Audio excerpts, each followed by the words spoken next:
صباح الخير أو مساء الخير على حسب انتوا بتسمعونا امتى. البودكاست ده للناس المهتمة تبدأ في مجال الفريلانسنج والجرافيك ديزاين وتعرف عنهم أكتر، أو الناس اللي اوريدي بدأت ولسه محتاجة دعم علشان تحقق أهدافها. أنا أدهم كرم وده ديزاين كاست.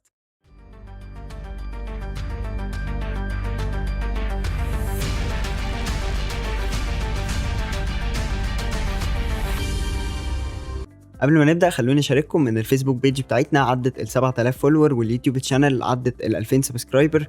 فلو أنت مش عامل لنا فولو سبسكرايب روح اعمل لنا فولو سبسكرايب علشان بننزل حاجات حلوة هناك. لو انت بتسمع الحلقة دي فانت غالبا سنك بين ال 15 سنة او ال 25 سنة، في مجتمعنا بيعتبروا اللي عنده 24 سنة و11 شهر و29 يوم ده لسه صغير عادي. اما لو كنت اكبر من 21 سنة فاسمع الحلقة دي يمكن تستفاد بمعلومة او تعرف المشاكل اللي احنا بنواجهها. وليه بقول احنا؟ عشان انا جرافيك ديزاينر بقالي 4 سنين ولسه العملاء بتقولي انت سنك صغير علشان عندي 21 سنة. ف انا شكلي طولت عليك في الانترو، فيلا نبدأ حلقة النهاردة. حلقة النهاردة هنتكلم عن معضلة السن الصغير عند الفريلانسرز من 4 نواحي: شغل الشركات والفريلانسنج والمجتمع بشكل عام والكرياتيف اندستري أو الكوميونتي بتاعتنا كفريلانسرز. وفي آخر الحلقة هنتكلم عن إيه الحاجات اللي لو معاك تقدر تسكيب كل ده وتريح دماغك وتنجح في شغلك وحياتك حتى لو أنت عندك 15 سنة. مش محتاج بقى تعدي بكل العك مش محتاج تعدي بكل العك اللي احنا بنشوفه في الشغل بشكل عام. الحلقة دي يعني فكرتها جات لي بسبب كلاينت كنت بتعامل معاه، فهو ما يعرفنيش كأدهم، هو عارفني عن طريق حد تاني، فمش عارف شغلي، مش عارف البودكاست، ما عارفش تقريبا حاجة عني. هو حد اداله رقمي وقال له ده جرافيك ديزاينر شاطر فجاي يشتغل معايا، فاشتغلنا ومش عارف ايه، وبعد كده حصلت مشكلة في النص. فقال لي انت سنك صغير ومش عارف ايه، ليه المبالغ دي؟ فعشان ده شغلي يعني علشان انت جاي لي عشان تشتغل معايا في حاجه، عشان انا هقدم لك كواليتي، هقدم لك سيرفيس معينه، او هقدم لك حاجه معينه في قصادها فلوس، زي ما بتروح لنجار يعمل لك سرير فتدي له فلوس حتى لو هو سعره غالي بس ادالك الحاجه اللي انت محتاجها. فدي يعني اتس ورك يعني فايوه بس انت سنك صغير، ايوه انت مالك بسني يعني فمن هنا جات لي فكرة الحلقة انه في ناس كتير جدا بشوفها، والموضوع بيحصل معايا برضو، فكرة ان الناس بتستصغر الفريلانسرز وبتستصغر الشباب، وخصوصا لو حد كبير شوية او حد مثلا عنده شركة، حد عنده 30-40 سنة، فبيبقى حاسس انه الشباب اللي عندهم عشرينات كده بيبقى لا انت حد بتلعب، فليه تاخد فلوس اصلا على الحاجة اللي انت بتعملها لي، او ليه تاخد فلوس كتير على شغل انت بتطلعه او على خدمة انت بتعملها لي، او ليه بتغلي اصلا في اسعارك رغم ان سنك صغير. ومشاكل زي كده كتير بتواجهنا، وللاسف بيبقى فيه يعني شباب بقى مننا احنا كفريلانسرز بتقع في الفخ ده. وفخ هو انا طب انا مش عارف اقول سعر علشان الكلاينت بيقول لي لا، مش عارف اقول لحد مثلا انا بعمل براندنج ب5000 جنيه علشان هيقول لي ايه ده، ليه 5000؟ انت سنك صغير ليه تاخد الرقم ده؟ مع اني اصلا 5000 هو مش رقم في السوق يعني، او مش المبلغ اللي يتقال في براندنج يعني، او في ايدنتيتي. ف يعني خلاصة بقالي كتير ما سجلتش حلقات، فحاسس ان انا عندي كلام كتير قوي اقوله، وبالذات في التوبيك ده لانه بيحصل معايا، وزي ما قلت لسه حاصل معايا من قريب. ففي رغي كلام كتير قوي جاي اقوله لكم النهارده. فاول حاجه هي شغل الشركات او الناس اللي ما بتبقاش عارفه ازاي تشتغل في شركه. كان حد من صحابي يعني وزمايلنا الجرافيك ديزاينرز كان سأل، كنا بنتكلم يعني، فكان بيقول انه انا عندي تقريبا 16 او 17 سنه، فشغلي كويس جدا، بس انا عندي مشكله ان انا مش عارف اشتغل في شركه، او لما باجي اقدم في شركه فبيقولوا لي لا انت سنك صغير. فالمشكله دي من وجهه نظري يعني بتتحل بان انت ما تدورش على الشركات الكبيره، او ما تدورش على الشركات اللي محتاجه اوراق ومحتاجه فيش وتشبيه ومحتاجه مش عارف ايه ومحتاجه حاجات كتير. اوكي، اشتغل بعقد واشتغل بحاجات مضمونه وخليك ماشي في السليم، ولكن دور على الستارت ابس، او دور على الشركات اللي مش محتاجه تكون سنك كبير، او مش محتاجه تكون مثلا معدي 21 سنه عشان تشتغل فيها. فخلاص انا هروح اشتغل مع الشركات دي. بالنسبه لي كادهم، اول شركه اشتغلت فيها كانت ستارت اب اوريدي. اشتغلت معاهم تقريبا 6 أو 7 شهور. كان اول شهر او اول شهرين من غير عقد، وبعد كده عملنا عقد. كان وقتها مش فاكر، تقريبا كان عندي 19 سنة. ف فعادي عملنا عقد طبيعي بالبطاقة بتاعتي، من غير الأوراق ومن غير الحاجات الحكومية اللي محتاجة السن الكبير يعني. وبعدها بدأت أشتغل بارت تايم، وبرضو كان الموضوع بيمشي معايا كويس من غير التعقيدات بتاعة الشغل. ولحد دلوقتي ستيل بشتغل في شركات، أو لما باجي أشتغل في شركة فما بتبقاش مشكلة السن بالنسبة لي أزمة كبيرة. ومش ده علشان أنا عديت 21 سنة، لأ، هو علشان أنا لما باجي أختار شركة أصلا بكون متأكد إن الشركة دي مش محتاجة requirements أو الحاجات اللي لازم لها سن كبير، زي مثلا ان انت تكون معاك شهادة تخرج، او ان انت تكون معفي من الجيش، او ان انت تكون يعني whatever الاوراق اللي بتطلب. انا مش بصراحة ماليش في الاوراق الحكومية والحاجات دي، ما دخلتش فيها اصلا، فما بحبش ادخل فيها بشكل عام. ولكن بشكل عام بالنسبة لي شغل الشركات، لو انت سنك صغير وحابب ان انت تشوف الستارت ابس وتشوف شغل الشركات عامل ازاي، فمش شرط ان انت تروح تدور على الشركات الكبيرة، مش شرط ان انت تروح تبعت ل FP7 ولا whatever الايجنسي يعني. فممكن تدور على الستارت ابس، وممكن تدور على الشركات اللي بيكون فيها عقد وبتكون ضامن حقوقك وبتكون الدنيا فيها تمام وفيها تيم وكل الكلام الجميل ده، ولكن مش محتاجة الأوراق ومش محتاجة الحاجات اللي انت لازم تكون عندك بعد ما تكمل 21 سنة أو بعد ما تتخرج، أو whatever العائق بالنسبة لك ايه. فما تحطهاش عائق قدامك انه لا انا مش هشتغل غير لما اتخرج، علشان اي مكان بروحه بيقول لي لازم شهادة التخرج. انا عادي هشتغل وهشوف شركة تكون مش محتاجة حد متخرج او مش محتاجة خريج، او انا هشتغل في شركة بارت تايم علشان يبقى عندي الوقت اللي انا بنزل فيه الكلية، عندي الوقت اللي انا بذاكر فيه، وستيل عندي كده 3-4 ساعات انا بقعد اشتغل فيهم او اخلص الشغل اللي ورايا.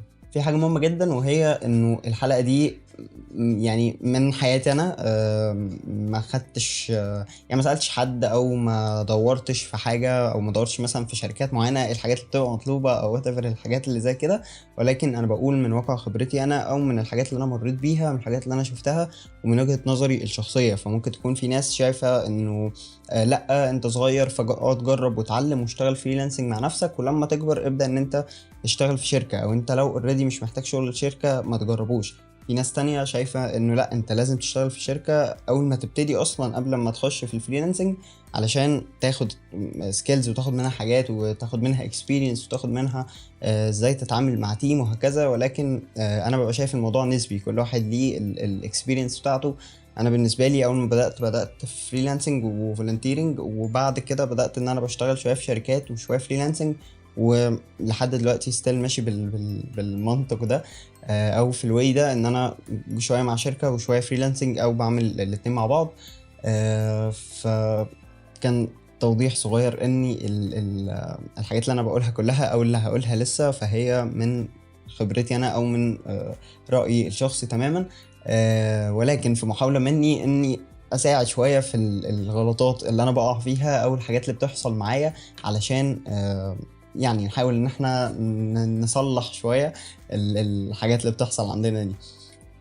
تاني حاجة بالنسبة للفريلانسنج بقى، او ان انت انا حد اوكي سني صغير مش حابب اشتغل في شركة، حابب اشتغل فريلانس، او انا اوريدي مثلا اشتغلت في شركة بس حابب بقى ادخل في الفريلانس، او انا بدأت اوريدي في الفريلانس. فاول حاجة انا ببقى شايف اصلا ان انت ممكن تعملها، ان انت مش لازم تقول سنك للناس.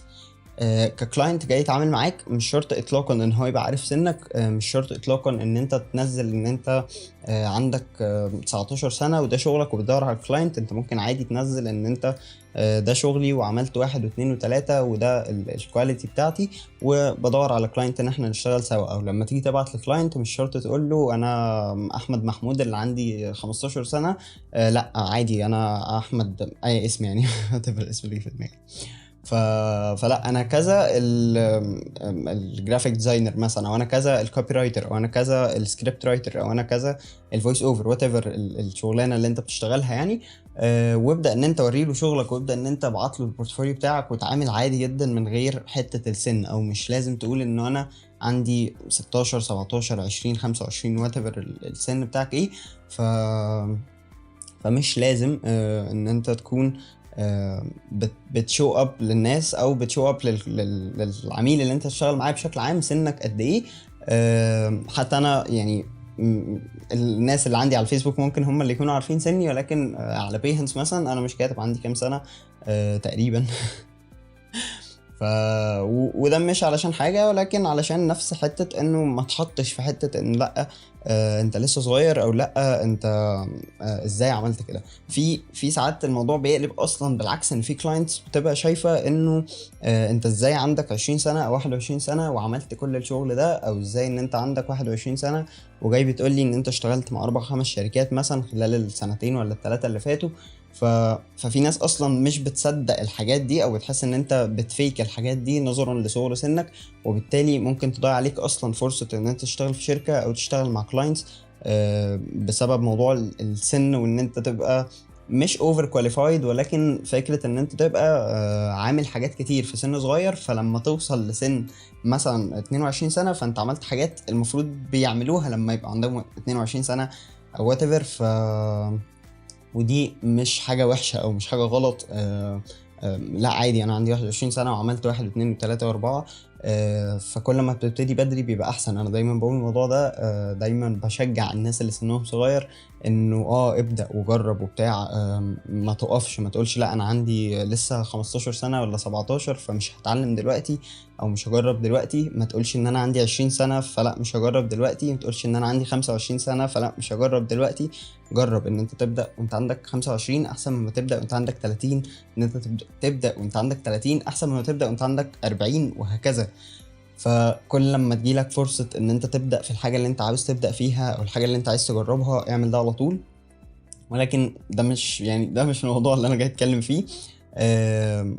كانت يعني النصيحة دي ممكن تكون كانت جات لي بدري شوية وانا في اولى جامعة تقريبا. كنت بوري السي في بتاعي لشخص ما، يعني كان اتش ار انا اعرفه.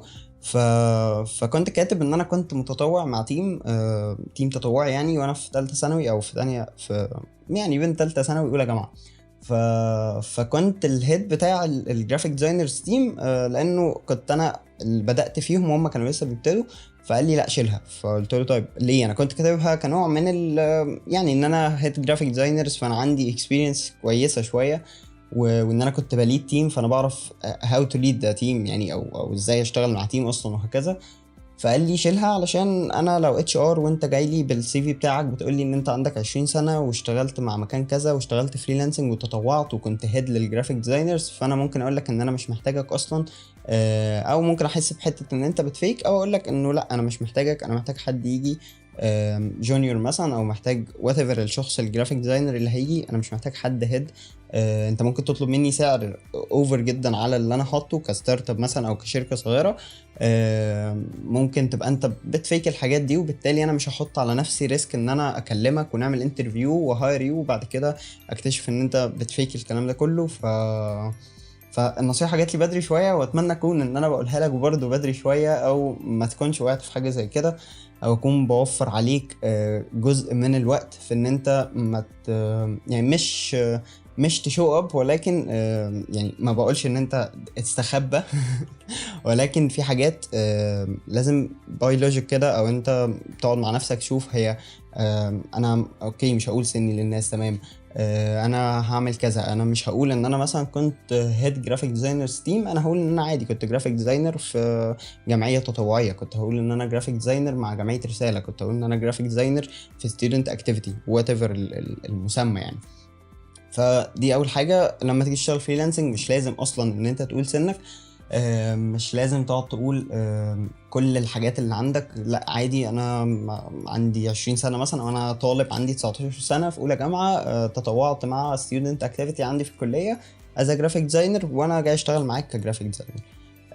تاني حاجة أو تاني ستيب أنت ممكن تعملها، أو الحاجة برضو اللي أنت ممكن تعملها وأنت بتشتغل في الفريلانسنج، وهي إن أنت تتعامل مع الكلاينتس بطريقة بروفيشنال علشان ما يفهمش إنك بتخبط. يعني إيه ما يفهمش إنك بتخبط؟ بمعنى إن أنت بيبقى في ناس اللي هو حد عنده 20 سنة لسه بيبتدي، فبيبقى بيخبط وبيجرب هنا شوية بيجرب هنا شوية، بيجرب ازاي يبعت ميل، بيجرب ازاي يبعت لكلاينت، بيجرب ازاي يقفل ديل، بيجرب ازاي يوصل اصلا للكلاينت، بيجرب ازاي يبني بورتفوليو. كلنا بنعدي بالمراحل دي، ما بقولش ان هي طبعا حاجة غلط. كلنا بنجرب، كلنا بنتعلم. وعلى الجانب الاخر بيبقى في حد عنده 20 سنة هو اوريدي جرب، اوريدي خبط، اوريدي اتعلم، اوريدي سأل ناس وخد رأي ناس في البورتفوليو، خد رأي ناس في ازاي يكتب ايميل، عارف ازاي يكتب سي في وهكذا. فهو اوريدي الدنيا معاه بدأت تظبط، وبدأ ان هو يمشي على الطريق الصح، او الطريق اللي هو خلاص بدأ يبني في الكارير بتاعه.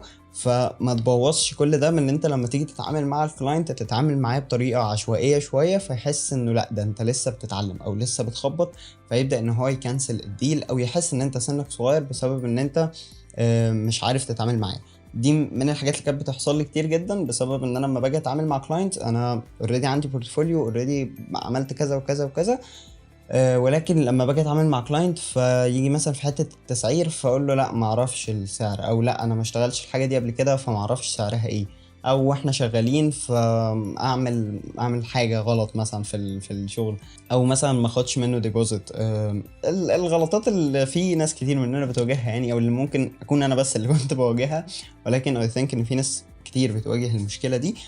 فبشكل عام لما تتعامل مع الكلاينت بطريقه بروفيشنال، حتى لو انت سنك صغير وحتى لو هو عارف ان انت سنك صغير، ولكن ده هيخليه يديك ابريشيت اكتر، وان هو يبقى مقدر ان انت حد عنده 20 سنه وبيتعامل معاه بطريقه بروفيشنال. بيقول لا في ديبوزيت هيدفع، انا اسعاري كذا، انا بعمل واحد واثنين وثلاثه، انا هقدم لك سيرفيس شكلها عامل كذا، انا هقدم لك فويس اوفرنج معمول له نويز ريدكشن ومعمول له فلترنج للصوت وماسترنج كويس. هيلاقيك فاهم في شغلك، هيلاقيك بتتعامل معاه كويس، هيحس ان هو بيتعامل مع حد سنه ودماغه كبيرة، فبالتالي مش هيبقى قلقان منك، مش هيبقى قلقان ان انت بتلعب، مش هيبقى قلقان ان انت بتفيك حاجة وهتقدم له حاجة تانية، مش هيبقى قلقان بشكل عام وهو بيتعامل معاك. الكلاينتس بيبقى عندهم مشكلة او ازمة ان هو قلقان من الكلاينت، قلقان من الفريلانسر اللي هو بيتعامل معاه، او قلقان من الشخص اللي هو هيشتغل معاه وهيديله فلوس وهيبدأ ان هو يشغله معاه. لانه زي ما احنا عارفين في عك كتير بصراحة بيحصل في مجال الفريلانسنج، خصوصا الناس اللي هي بتبقى فاكراها سبوبة، فانا داخل هجرب كده واقعد اخبط. فلو كلاينت وقع مع حد من دول فبيكتشف انه في ناس كتير قوي ما بتعملش حاجة غير انها بتخش تلعب شوية، فبالتالي بيبقى عنده قلق. وانس ان العميل حس تجاهك كفريلانسر وات ايفر بقى سنك ايه، ان انت حد تراست بالنسبه له، ان انت حد فاهم في شغلك، حد هتفت معاه في الحاجه اللي هو محتاجها، فخلاص انتوا هتشتغلوا مع بعض وتقفلوا ديل كويس جدا وتشتغلوا طالما انتوا حابين الشغل مع بعض، او فاهمين دماغ بعض، او يحس ان انت فاهمه وقادر تتعامل معاه وقادر ان انت تنفذ له الحاجات اللي هو جاي اصلا يشتغل معاك علشان. فده بالنسبه للفريلانسنج، دول من رايي الحاجتين اللي انت ممكن تعملهم علشان تسكيب حته ان انت سنك صغير، تسكيب حته ان انت اما يجيش كلاينت يقول لك لا انت ليه تاخد مني مبلغ كذا، او ليه تعمل كذا، او ليه تعمل كذا، او وات ايفر الحاجه اللي ممكن تطلع او المسمى اللي ممكن يتقال. احنا كتير بنواجه احباط، وكتير بنقابل سف، وكتير بنقابل ناس بتقول لنا ايه الهبل اللي انتوا بتعملوه ده، او لا انت يا ابني عندك 20 سنه شغل ايه، انت قول ان انت بتلعب وبتجرب. ولكن يعني مع مع الكلام الكتير تحس ان هو بيجي لنا كده لحظه اللي هو طب ما خلاص ما يقولوا اللي هم عايزينه. وده اللي احنا بنقابله مع المجتمع بشكل عام، فكره السف، فكره الاحباط، فكره النصايح اللي ملهاش لازمه. كنت لسه بتفرج على فيديو لاحمد ابو زيد، فكان بيقول انه لما جاي يسيب هندسه ويقرر يبدا يوتيوب، فكان في ناس كتير كل الناس تقريبا كانت بتقول له لا انت ازاي هتسيب هندسه وتروح تعمل لعب العيال ده، او انت ازاي هتسيب هندسه وتروح تبدا في حاجه الناس ما تعرفهاش وحاجه ملهاش مستقبل وحاجه ملهاش لازمه اساسا في الدنيا يعني عموما. وواحد بس، شخص واحد بس اللي كان بيشجعه وكان بيقول له لا ابدا وجرب ودوس، علشان هو كان بيحكي له يعني، او كان يعني كانوا فاهمين بعض، او كان في تفاهم بينهم، في ميدل جراوند يعني واقفين عليها. واكشلي احنا اكيد كلنا دلوقتي عارفين مين احمد ابو زيد يعني بتاع دروس اونلاين. ف... فما تسمعش الكلام المجتمع، ما تسمعش للناس اللي بتقولك لا، ما تسمعش للناس اللي بتقولك ما تبدأش وما تعملش، او انت يا ابني لا ركز في جامعتك الاول وبعد كده اشتغل. اوكي ما بقولش انه يعني حاول ابعد عن كلام التنميه البشريه بتاع اللي هو لا وقوم وهد العالم بتاع اطلاقا. عادي كلنا بنتساحل وكلنا بنتفرم وكلنا بيكون لنا لا، وكلنا بنحس اصلا لحظات كده انه ايه اللي انا بعمله ده يعني ايه انا بهبب ايه هنا. ولكن خلي فيه شوية ثقة في نفسك، خلي فيه شوية ثقة ان انت قادر تعمل حاجة. انا مريت بحاجات كتير جدا. كنت بدأت يوتيوب وكنت بعمل فيديوز، طبعا دلوقتي انا شايفها حاجة تافهة جدا، ولكن وقتها كان عندي احلام كده وطموحات ان انا عايز اجر مكان وعايز اعمل استوديو وعايز اعمل مش عارف ايه، وطبعا ما كانش في اي حاجة من دول بتتعمل. ولكن كنت ستيل مؤمن انه لا انا ممكن اعمل حاجة جديدة او ممكن اغير في حاجة. يمكن ما قدرتش اعمل ده وقتها ووقفت يوتيوب، ولكن كان لسه الموضوع في دماغي. وبعدها بدأت جرافيك ديزاين او بدأت اتعلم فوتوشوب، وبعد كده بدأت خلاص انا بدرس جرافيك ديزاين، وبعد كده الموضوع مشي معايا. فخلي عندك ايمان بقدراتك، خلي عندك الحته بتاعت ان انت ما تسمعش نصيحه من اي حد، مش اي حد يقول لك اي نصيحه تمشي وراها. اوكي انت ممكن تاخد اراء، ممكن تاخد تسمع من الناس هي بتقول ايه، ولكن ما تمشيش ورا الكلام بتاع الناس او ما تمشيش ورا كل اللي بيتقالك. حد قال لك لا يا ابني فريلانسنج ايه اللي انت عايز تشتغل من على الكمبيوتر ده، هو في حد بيشتغل من على الكمبيوتر فتروح تسمع كلامه وما تعملش ده. فلا انت خلاص في حد قال لي رأي ما فانا تمام، هو انا سمعته منه، بس انا عارف ان في ناس شغالة، وعارف ان انا عندي قدرات، عارف ان انا صوتي حلو، فانا ممكن اعمل فويس اوفرنج فطلع بيه شغل كويس وابدا اكسب فلوس، واي نوت. عارف ان انا مثلا انا في ثالثه ثانوي وعارف ان انا حابب اخش كمبيوتر ساينس او حاسبات ومعلومات، فخلاص انا هبدا اتعلم برمجه كده على خفيف واشوف الدنيا بتقول ايه، ولما اخش كليه هبدا اخد كورسز وابدا امشي في الواي اللي انا حابب ان انا امشي فيه، ومش هسمع كلام الناس اللي بتقول لي لا لازم تخش هندسه عشان هندسه هي المستقبل، والكلام اللي احنا كنا بنسمعه ده. اللي هو دلوقتي ما بقاش يتقال خش هندسه، بقى يتقال خش كمبيوتر ساينس يعني. ولكن وات ايفر.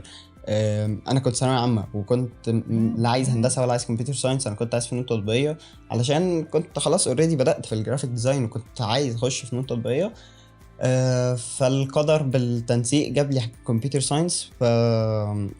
ولكن ده بالنسبه لي مش نهايه العالم، مش الحاجه اللي وقفتني.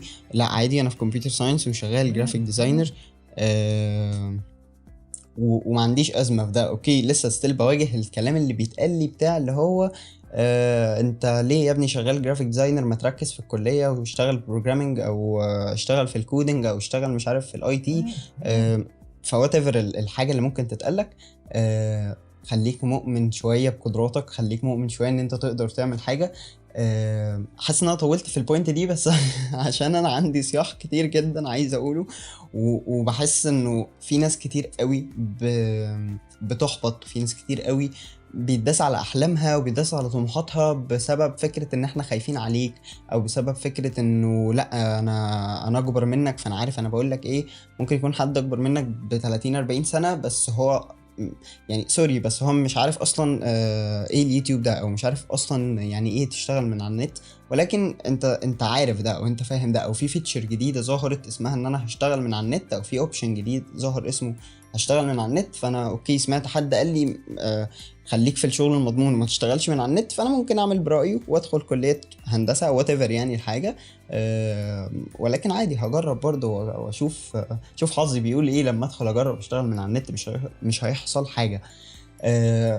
فحته المجتمع او حته الكوميونتي باختصار قوي ما تسمعش لكل الكلام اللي بيتقالك.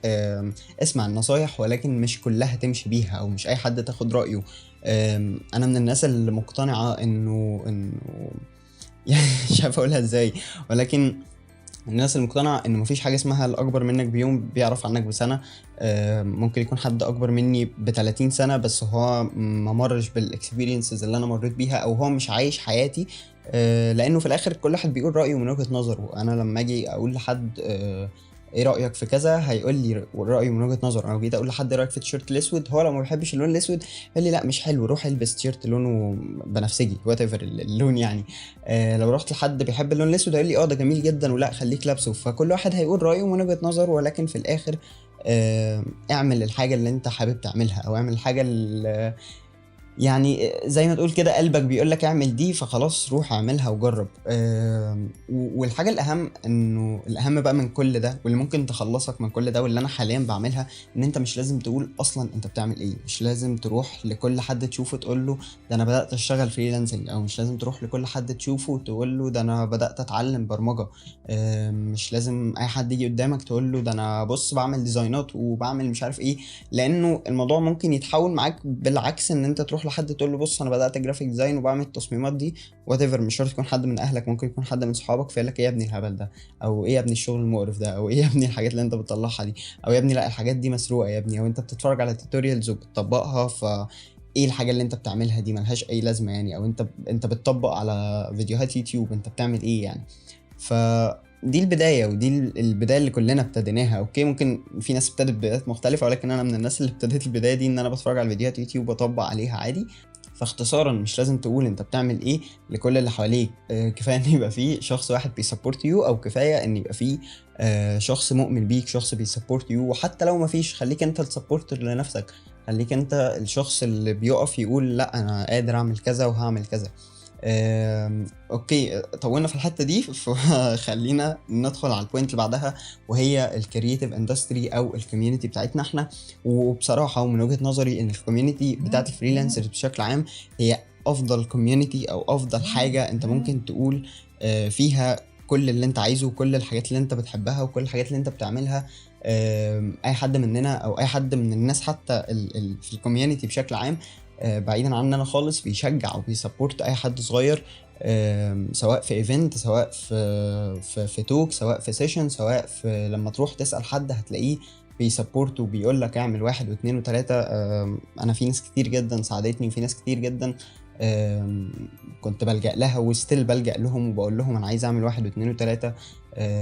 يعني مش عايز اقول اسامي عشان ما انساش حد، عشان انا حد بينسى بسرعة البرق يعني. ولكن الكوميونتي بتاعتنا هي سبورتيف جدا. الكوميونتي بتاعتنا مش هتغزلك، مش هتقولك لا ايه يا ابني الهبل اللي انت بتعمله ده. اوكي في ناس مش حلوة طبعا زي اي حاجة في الدنيا، زي الصناعية. في صنايعي يعني في صنايعي هيلتزم بشغله وهيبقى كويس في التعامل معاك كحد بيعمل له شغل، وفي صنايعي تاني هيجي يقول لك مين الحمار اللي اشتغل قبلي في الحاجة دي.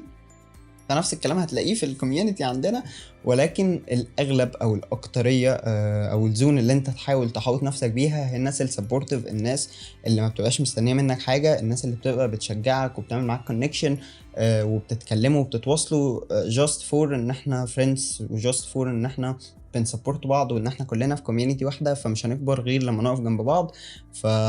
فالكوميونتي بتاعتنا من اكتر الكوميونيتيز السبورتيف، او من اكتر الاماكن اللي انت ممكن تشير فيها الحاجه اللي انت عايزها. انا لما جيت ابدا بودكاست فخدت راي كذا حد من الكوميونتي يعني بتاعتنا، ابدا وجرب ومش عارف ايه وبتاع. ولما بدات اوريدي فلقيت السبورت اللي انا ما كنتش متوقعه. انا كنت متوقع ان انا هبدا هلاقي كام حد بيسمعني، ويعني ده اللي حصل بشكل ما، ولكن جه سبورت بعد كده. واما الناس بدات تاخد بالها ان في حاجه هنا، فبداوا يهتموا وبداوا ان هم يسمعوا وبدا ان الموضوع يعجبهم. واي ثينك ان انت ممكن تكون بتسمعني دلوقتي بسبب حاجه زي كده، انه انا بس كملت، او ان انا بس خدت شويه سبورت من ناس هم فاهمين الدنيا ماشيه ازاي، او فاهمين احنا بنعمل ايه كفريلانسرز بشكل عام. ف it's your safe zone، المنطقة الآمنة بتاعتك اللي انت ممكن تعبر فيها عن أفكارك، اللي انت ممكن تشير فيها شغلك، اللي انت ممكن تحتاج سبورت من حد فتلاقيه في الكوميونتي دي. وقت تسجيل الحلقة دي أصلا في مبادرة من جرافيك ديزاينر جواهر طبعا، يعني حابب أشكرها على المبادرة دي من الحلقة يعني. فالمبادرة هي هدفها ان هي تدعم المصممين وتدعم الجرافيك ديزاينرز. لقيت ناس كتير قوي بتشارك في الموضوع، ولقيت ناس كتير قوي بتشاير شغل ناس تانية وبتقول ان الناس دي شاطرة. لقيت ناس كتير قوي بتعمل منشنز للناس اكتر وبتقول ان الناس دي شاطرين، الناس دي بتقدم محتوى، الناس دي بتساعد، الناس دي سبورتيف بشكل ما.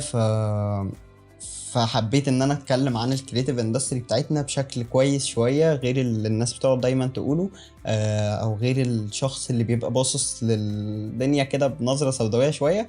ف اتس يور سيف زون. عبر عن اللي انت عايز تقوله وابدا اللي انت عايز تبداه، وهتلاقي ناس بتسبورت يو، هتلاقي ناس بتشجعك. انت بس اختار الناس الصح، او بس اختار الناس اللي انت ممكن تعتمد عليهم، او اللي انت ممكن يبقوا صحابك. اخر حاجه وهي الزتونه زي ما بيقولوا، او الحاجه اللي انا قلت لك ان هي لو معاك انت تقدر تسكيب كل ده، وهي ان انت شغلك ودماغك ومهاراتك يكونوا بيتكلموا عنك. يعني انا بحب اقرا كتير، بحب اشوف حاجات مختلفه، بحب اتعلم سكيلز مختلفه، بتعامل مع ناس كتير، بعرف شويه اتعامل مع الناس. فبسبب الحاجات دي بقيت لما بقعد مع ناس اكبر مني وناس كبيره سواء في مجالنا او بره مجالنا، بقعد اشاركهم وبنقعد نتكلم من غير ما يحسوا انه ايه ده، مين ده، او بيعمل ايه هنا، او ازاي انت سنك صغير وقاعد معانا، او الحاجات اللي ممكن تتقال لاي حد سنه صغير قاعد في قعده ناس كبيره بشكل ما. فدماغي بتسمح لي ان انا اشير في حاجات زي كده، بعبر عن رايي وانا مش خايف ان حد يقول لي انت ليه بتتكلم، انت سنك صغير. بعبر عن رايي عشان انا متاكد ان انا رايي ده في حاجه كويسه او في حاجه ممكن تكون صح. اوكي، الموضوع يعني في الاول وفي الاخر وجهات نظر او اراء. انا لسه قايل في اول حلقه انه الحلقه دي كلها مبنيه على وجهه نظري وارائي انا، اللي ممكن تكون غلط عادي جدا، ولكن انا بشير معاكم الاراء دي عشان انا عملتها وطلعت صح، او انا كنت مؤمن بيها من الاول وطلعت صح، فجاي اقول لك انه انا عملت حاجه وطلعت تمام معايا. شغلي بيخليني ادخل اي ديل وانا واثق من نفسي. شغلي بيخليني اما اجي ابعت لكلاينت بقول له بص ده البورتفوليو بتاعي، خش شوف الشغل بتاعي.